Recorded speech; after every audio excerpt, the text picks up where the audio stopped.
Welcome back in Focus है former foreign minister Khurshid Mahmood Kasuri साहब, बेहद शुक्रिया फॉर जॉइनिंग अस।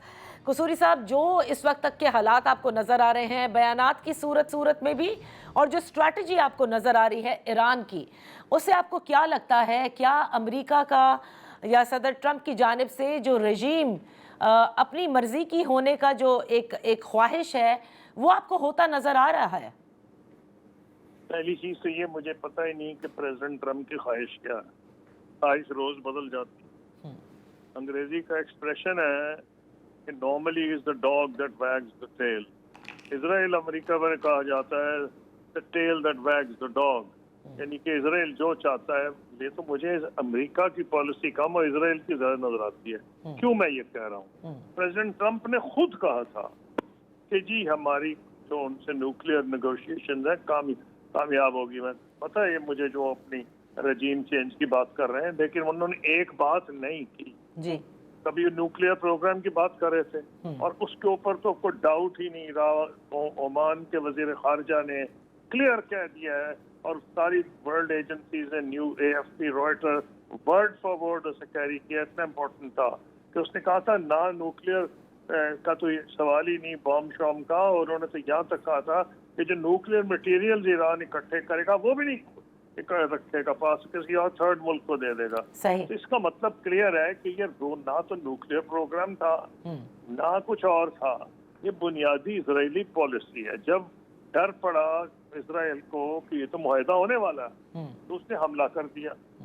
हमला इसी तरह किया और अमेरिका शामिल बाजा हो गया, क्योंकि अगर तो अमेरिका की पॉलिसी होती तो ना तो अमेरिका में किसी को समझ आ रही है। सही। अमेरिका में आज तक क्लियर नहीं कि प्रेसिडेंट ट्रम्प ने हमला क्यों किया। क्या उन्होंने इसलिए किया है?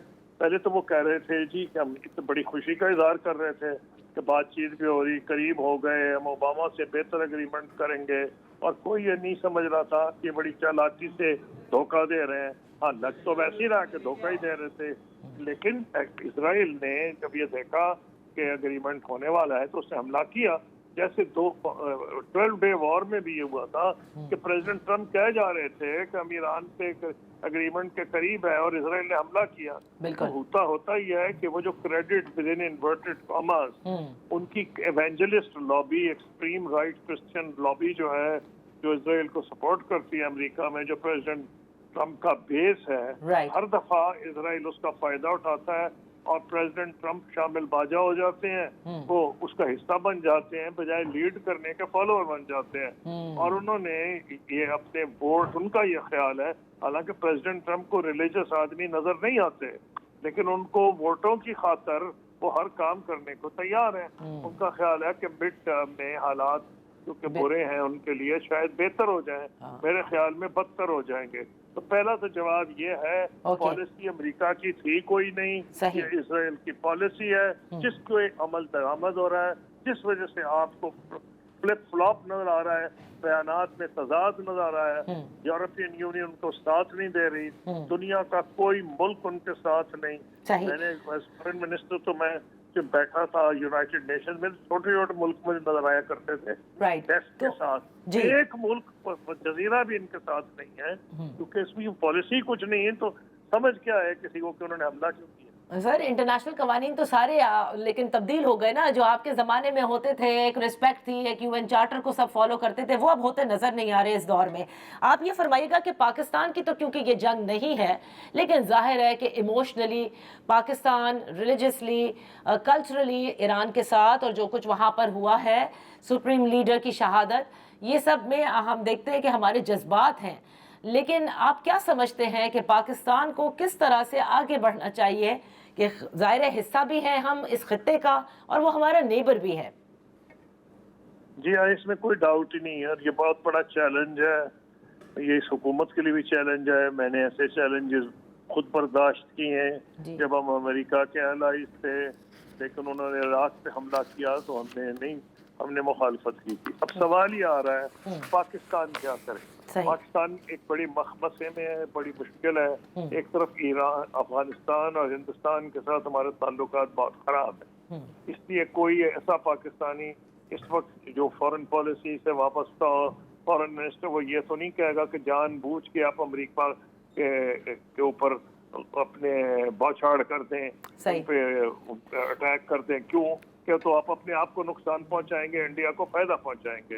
इंडिया की तो बड़ी देर से कोशिश थी कि अमेरिका के साथ ताल्लुकात हमारे अच्छे ना हो, इसलिए हमारा चैलेंज और भी बड़ा हो गया। सही। अगर आप चैलेंज की नौयत समझना चाहती हैं तो देख लिए कि इंडोनेशिया के सदर को कितनी मुसीबत का सामना करना पड़ा है। वो बोर्ड ऑफ पीस में थे, फिर उनपे जब हमले हुए ईरान पे तो उनको इतना प्रेशर उन पे आया है कि उन्होंने ये कहा, उन्होंने ये तो नहीं कहा बोर्ड ऑफ पीस से अलहदा हो रहे हैं,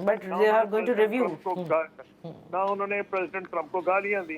उन्होंने ये कहा कि जी हम तो तभी रहेंगे अगर फलस्तीनियों के राइट्स जो है प्रोटेक्ट होते हैं। पाकिस्तान की हुकूमत के लिए उसी किस्म की मुसीबत है कि हमारे दिल जो है वो सब इधर है। हमारा नेबर भी ईरान है और हमारे नेबर गल्फ के ममालिक भी हैं। गल्फ भी मुसीबत में है, ईरान भी मुसीबत में है। इसलिए हम तो चाहते हैं कि जंग जल्दी खत्म हो। सही। लेकिन क्या ये जल्दी खत्म होगी? मुझे नहीं नजर आती। उसकी वजह यह है कि जो प्रेसिडेंट ट्रम्प घड़ी घड़ी कह रहे हैं कि जनाब वो सरेंडर कर दें, मुझे कोई सरेंडर करते हो नजर नहीं आ रहे। बिल्कुल आपने दुरुस्त कहा, बिल्कुल आपने दुरुस्त कहा कि ये बहुत आगे नज़र आ रही है, बट हम उम्मीद ही कर सकते हैं और दुआई कर सकते हैं हमारे ख़ित्ते के लिए भी और हमारे अपने मुल्क की मईशत के लिए भी इंतहाई ज़रूरी हो गया है कि ईरान के अंदर ये जो जंग है जो अमेरिका और इजराइल की तरफ से उन पर मुसल्लत की गई है, ये जंग बंदी जल्द से जल्द हो। That's all for today. कल तक के लिए इजाज़त दीजिए। अल्लाह हाफ़िज़।